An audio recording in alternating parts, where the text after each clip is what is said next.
योगः कर्मसु कौशलम्.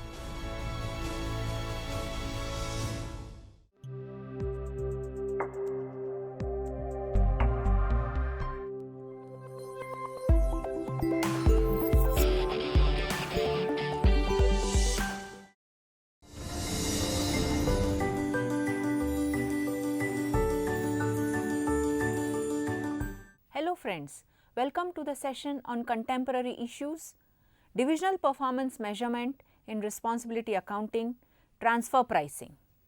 I am Dr. Manisha Bhavsar, Associate Professor in Accountancy at HL College of Commerce, Ahmedabad. We know that an organization may be divided into a number of divisions and the performance of each division can be measured in terms of both the income earned and the costs incurred. In decentralized organizations, very often goods or services which are outputs of one division may be transferred to another division as inputs at a transfer price. When each decentralized division is deemed to be a profit center and transfer of goods or services amongst the independent profit centers takes place, divisional performance evaluation will be influenced by the transfer price. In the previous module, we studied balance scorecard as a technique of divisional performance measurement. In this module, we shall understand transfer pricing as a measure for divisional performance. After studying this session, you will be able to understand concept of transfer pricing and transfer price, objectives of transfer pricing system, requisites of a sound transfer pricing system, benefits of a transfer pricing system, necessity of a transfer pricing system, difficulties in a transfer pricing system, transfer pricing methods, general rule in fixation of a transfer price, general conflicts in transfer pricing and resolving the conflicts, and international transfer pricing. Let us first of all understand the concept of transfer pricing and transfer price. Transfer pricing is a set of rules an organization uses to allocate jointly earned revenue among responsibility centers. These rules can be arbitrary when a high degree of interaction exists among the individual responsibility centers. When any product or service is transferred between any two departments in the same organization, the values of the internal transfers will be determined by these rules, and the organization's jointly earned revenues will be allocated to the individual profit centers and will therefore affect each center's reported profit. Thus, transfer pricing is the pricing of internal transfer of goods and services between profit centers of an organization. A transfer price is the price one subunit, that is segment, department, division, etc. charges for a product or service supplied to another subunit of the same organization. The transfer price creates revenue for the selling subunit and a purchase cost for the buying subunit, thus affecting operating incomes. It can be used to evaluate the performance of each subunit and to motivate managers.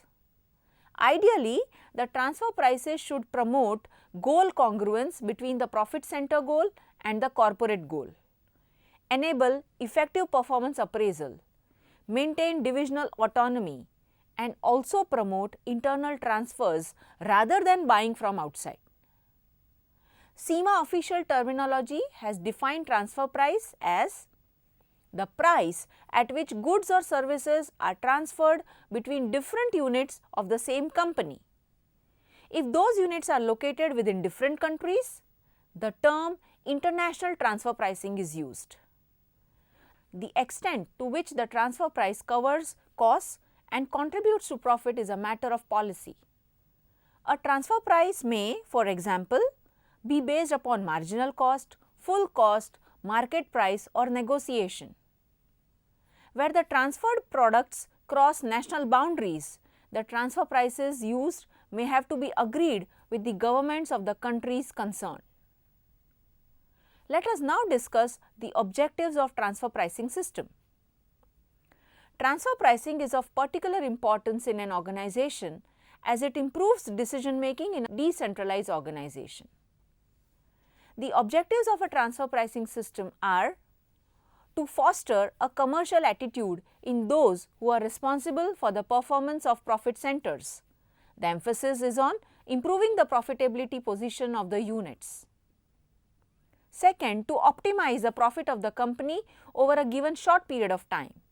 The emphasis is on maximum utilization of the plant capacity. 3. To provide each subunit with relevant information that motivates divisional managers to make optimal decisions which will improve the divisional profits and ultimately the profits of the company as a whole. 4. To promote goal congruence, that is, actions by divisional managers to improve profits should automatically improve company profits. 5. To optimize the allocation of company's financial resources. The allocation of resources is based on relative performance of various profit centers, which in turn are influenced by transfer pricing policies. 6.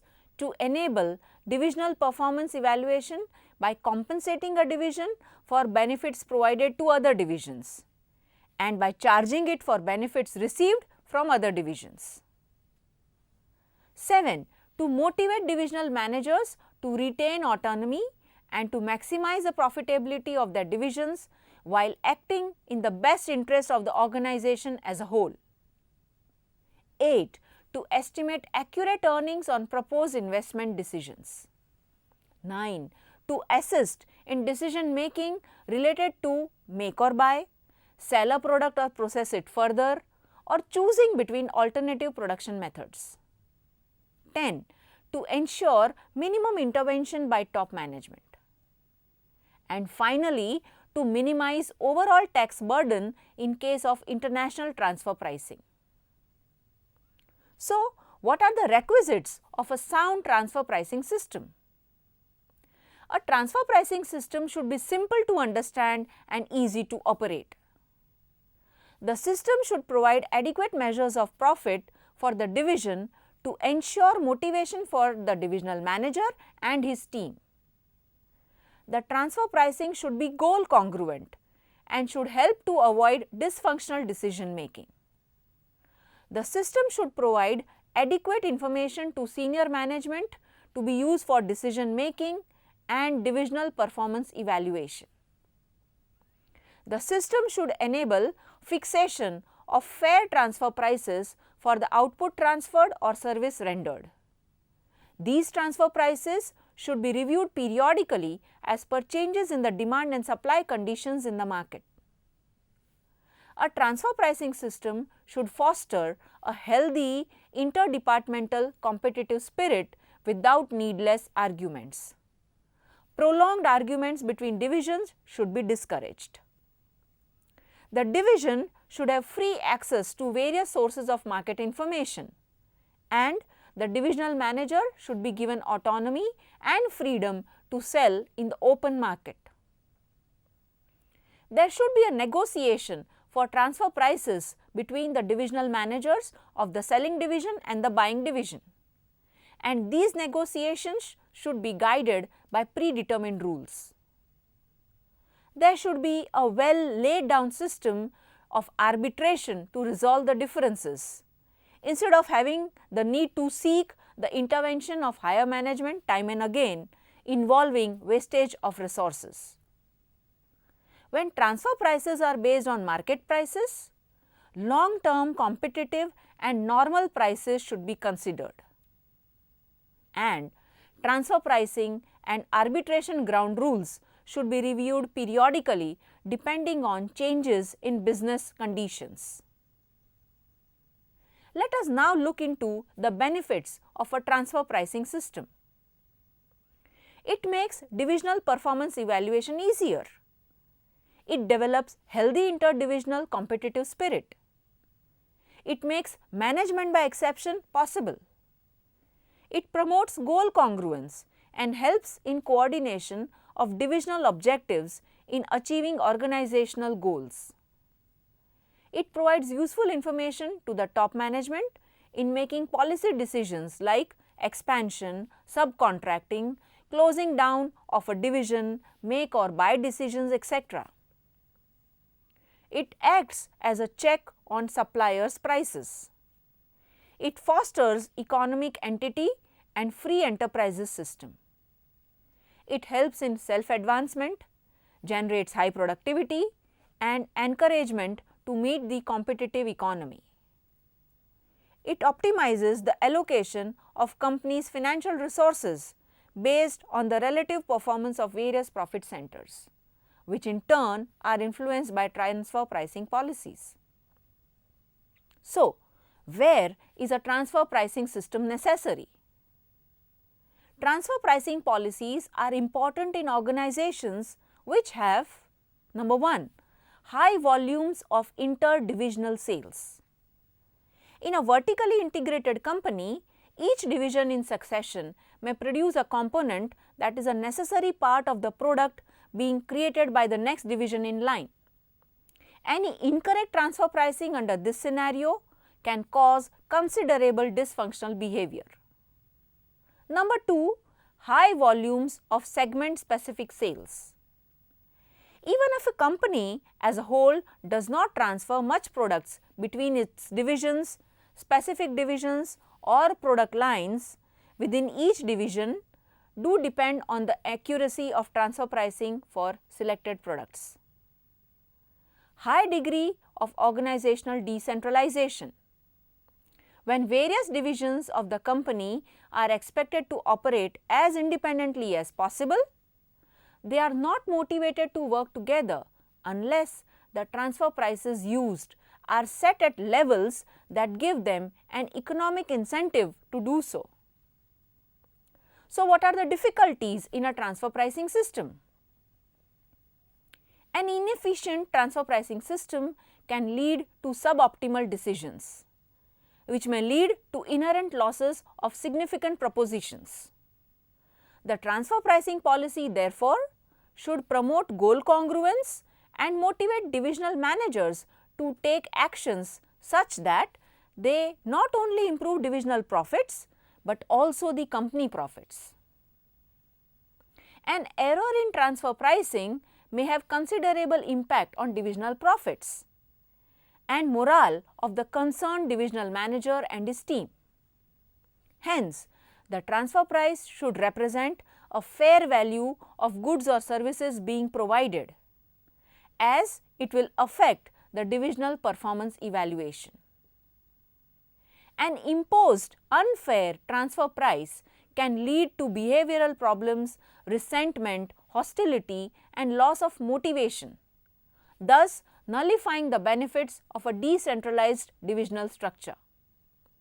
Effort should be made to avoid behavioral problems by use of such a system which lends sufficient opportunity for fair arguments leading to acceptable decisions in the available structure.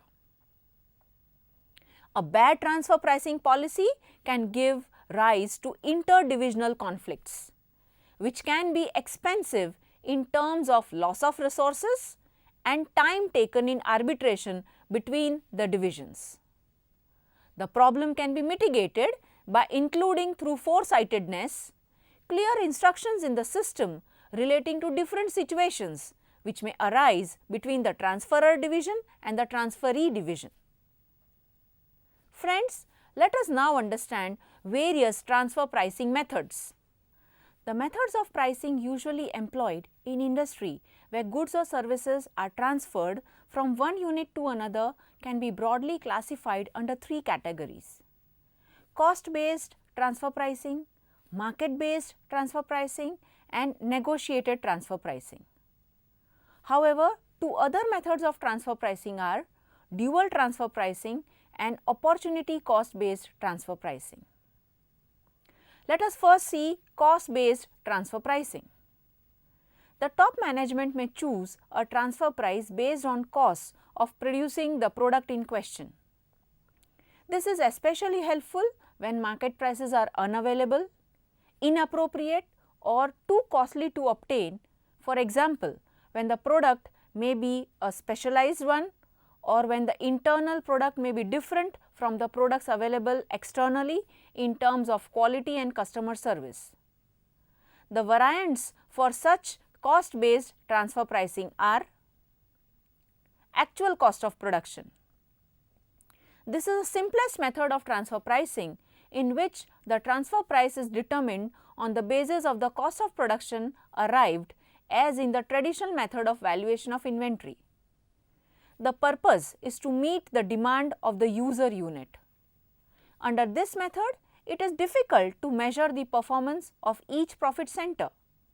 Hence, it is used where the responsibility for profit performance is centralized. Variable or marginal cost. The transfer price is determined on the basis of the variable or marginal cost. This method is particularly useful when the capacity of the selling unit is idle. Adoption of variable cost for transfer pricing will lead to full utilization of capacity.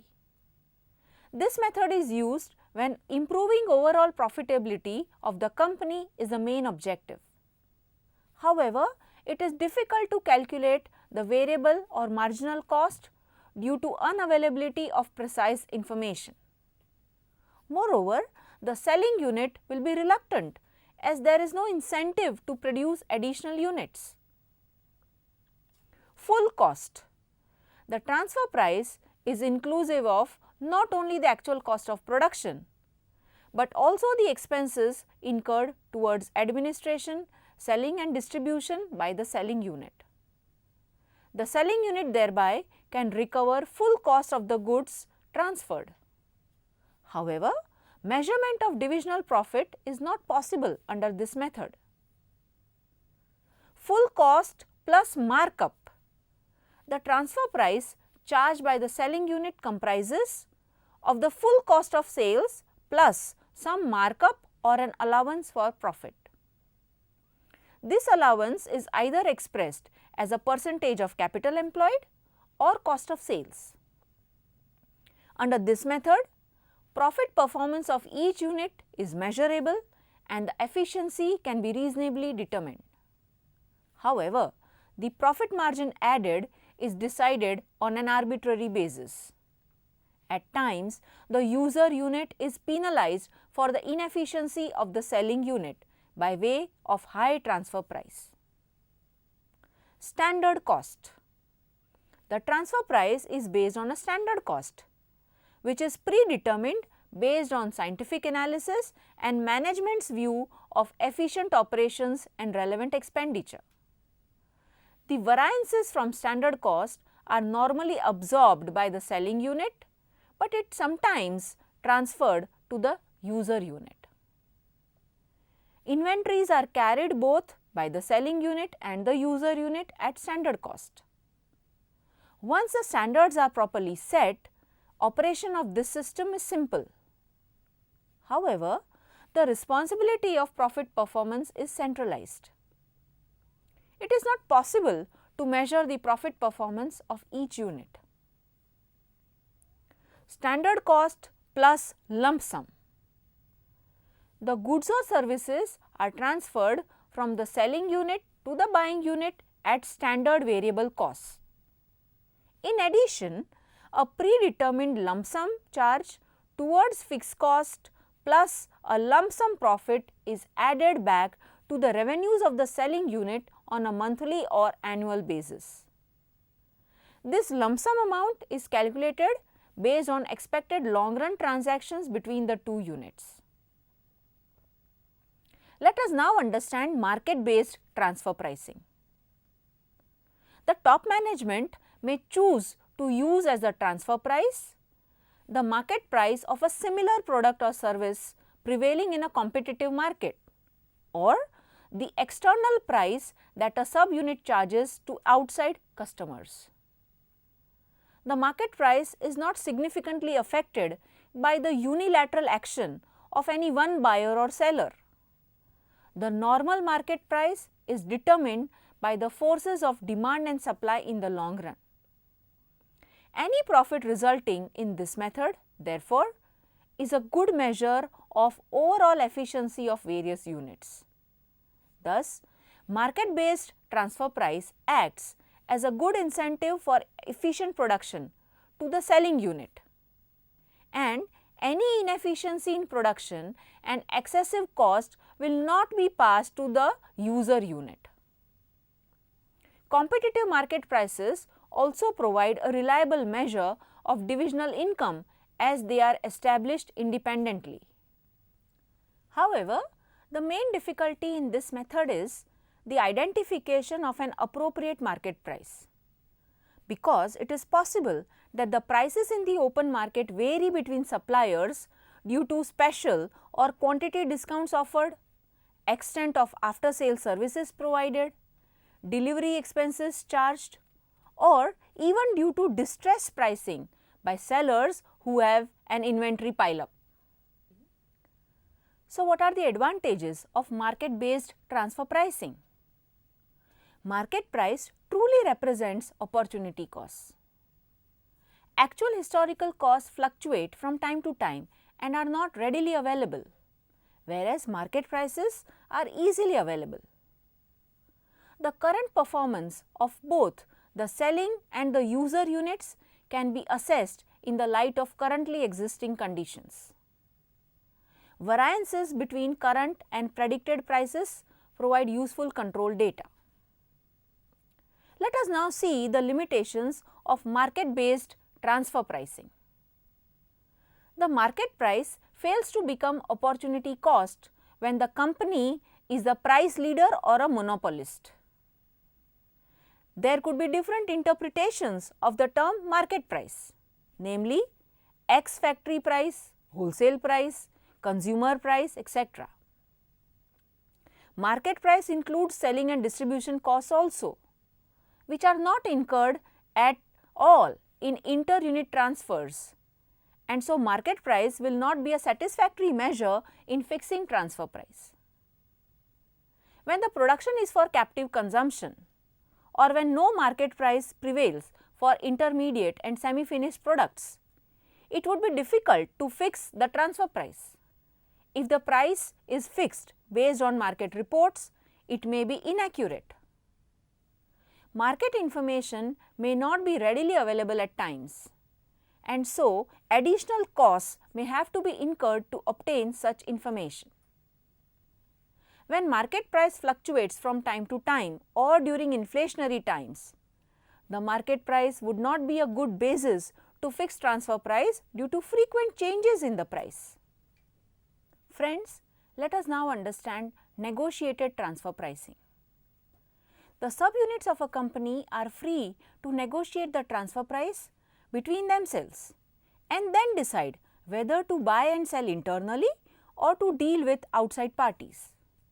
Subunits may use information about costs and market prices in these negotiations, but it is not necessary that the chosen transfer price bear any specific relationship to either cost or market price data.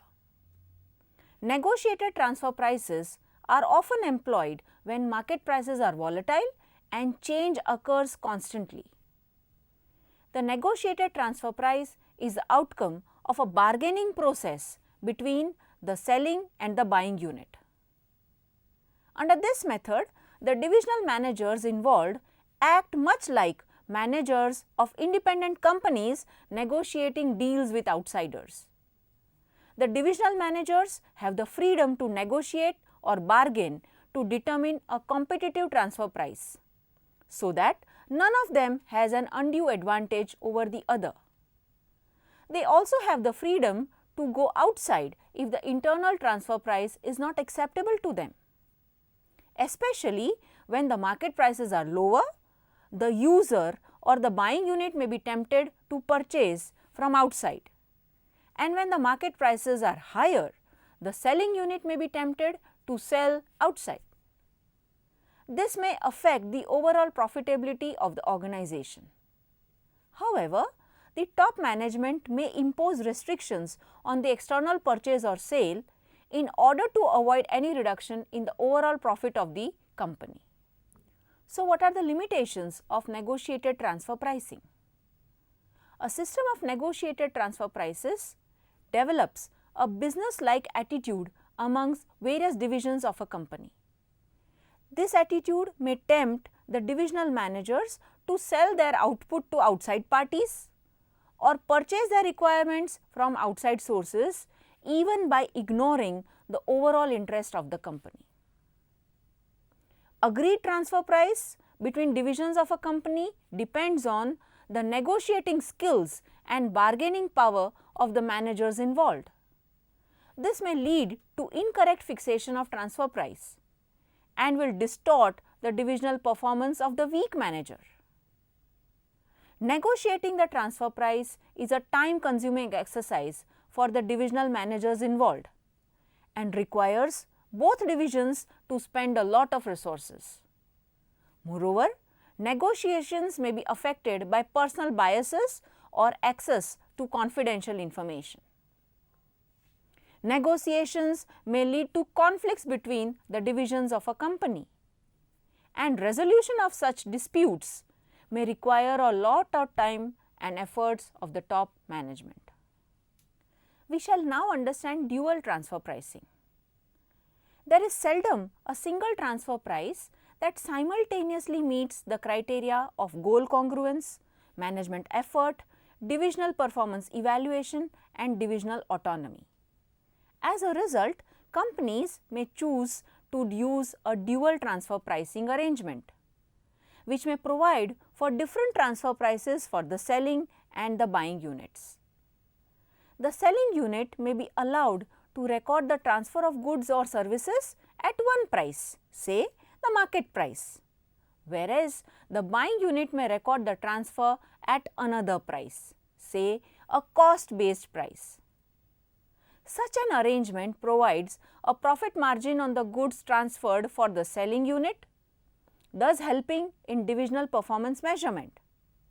At the same time, it results into a minimal cost for the buying unit, thereby helping in decision making. Dual transfer pricing thus eliminates the problem of having to artificially divide the profits between the selling and the buying units, and allows managers to have the most relevant information for decision making and performance evaluation. However, an internal reconciliation is needed to adjust revenues and costs when company financial statements are prepared. Dual transfer pricing is, however, not widely used in practice, as it creates confusion for both the selling and the buying units. Now we will discuss opportunity cost based transfer pricing. The opportunity cost based transfer pricing recognizes the minimum price that a selling unit would be willing to accept and the maximum price that a buying unit would be willing to pay. These minimum and maximum prices correspond to the opportunity cost of transferring goods or services internally within the organization. The opportunity cost based transfer price is ideal for the conditions when the selling unit cannot sell and the buying unit cannot buy at perfectly competitive prices. For a selling division, the opportunity cost of transfer is greater of the following: market price of the transferred product for an outside sale and differential production cost of the transferred product. For a buying division, the opportunity cost of transfer price is lesser of the following: purchase price required to be paid if it is purchased from the open market, or profit that would be lost from the final product if the transferred unit could not be obtained at an economic price. A transfer price is in the best economic interest of the company if the opportunity cost for the selling division is less than the opportunity cost for the buying division. A transfer will be encouraged as long as the transfer price is greater than the opportunity cost of the selling division and less than the opportunity cost of the buying division. Let us now see the general rule in fixation of a transfer price. As a first step, the general rule for fixing transfer prices such that the buying division makes the economic decisions that are optimal from the viewpoint of the total company is to transfer goods or services from a selling division to a buying division at marginal or incremental cost to the selling division plus implicit opportunity cost to the organization if goods are transferred internally. This is the price that would usually make the selling division indifferent as to whether the output is sold internally or externally. The profit of the selling division would be same under either alternative. Let us now discuss what are the general conflicts in transfer pricing and how to resolve these conflicts. The criteria for fixing transfer prices are goal congruence in decision making, management efforts, divisional performance evaluation, divisional autonomy and motivation. However, there is seldom a single transfer price that simultaneously meets all the criteria. They often conflict and divisional managers are forced to make trade-offs. If divisional managers are given absolute freedom to decide the transfer price, there is a possibility that divisional goals may be pursued ignoring overall company interests. This may force the top management to interfere in divisional decision making and dictate or impose a transfer price. This may result into conflicts between a division and the company as a whole because divisional autonomy and performance evaluation is ignored. In order to resolve the transfer pricing conflicts, dual transfer pricing can be used. The transfer price should be fixed carefully so as not to benefit one division at the cost of the other. Transfer prices should not act as a disincentive to the divisional managers concerned because they will have an effect on the motivation of the division and on the overall profitability of the organization. Let us now have some idea regarding international transfer pricing. Transfer pricing is used by multinational corporations to price intercorporate exchange of goods, services, technology and capital in a manner designed to maximize overall after-tax profit. These products and factor flows range from intermediate and finished goods to less tangible items such as management skills, trademarks and patents.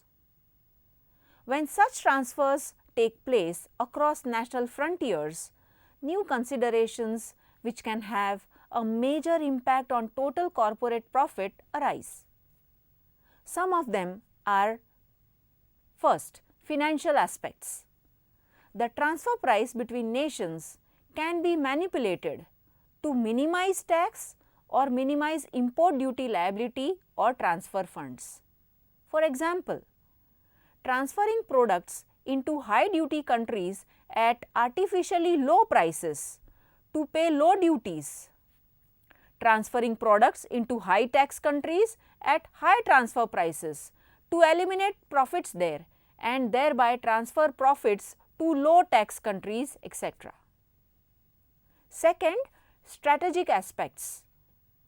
International transfer pricing can also be used as a weapon in the overall marketing strategy. Profit can be concentrated by vertically integrated corporations at the stage of production where there is least competition. Competitors operating at other stages of production can thus be discouraged by the relatively low profits to be earned. Third, government attitudes. Manipulating international transfer prices clearly offers the prospect of very significant financial gain. Such manipulations have attracted the attention of governments. For example, the government of the exporting country will try to ensure that the transfer price is not artificially low and that appropriate profits are shown and taxes are paid accordingly. On the other hand, In the importing country, tax authorities will ensure that transfer prices are not unreasonably high so as to reduce local profits and consequently the tax liability. Fourth, company attitudes. It is not clear whether the financial and strategic aims of international transfer pricing are reconcilable with the initial aim of good corporate management. Friends, let us now summarize what we learnt in this session. Transfer pricing is a set of rules an organization uses to allocate jointly earned revenue among responsibility centers. A transfer price is the price one subunit or division charges for a product or service supplied to another subunit of the same organization. The transfer price creates revenue for the selling subunit and a purchase cost for the buying subunit, thus affecting operating incomes. Transfer pricing policies are important in organizations which have high volumes of interdivisional sales or high volumes of segment specific sales or high degree of organizational decentralization. Transfer prices are fixed on the basis of criteria such as goal congruence in decision making, management efforts, divisional performance evaluation and divisional autonomy and motivation. Generally, transfer prices are based on cost or market price or may be negotiated between divisions. At times, dual transfer pricing or opportunity cost based transfer pricing is also used. However, the transfer price should be fixed carefully so as not to benefit one division at the cost of the other. When transfers of products take place across national frontiers, considerations related to financial aspects, strategic aspects and government attitudes arise, which can have a major impact on the total corporate profit. Friends, hope you enjoyed the session and have understood the concept of transfer pricing well. Thank you.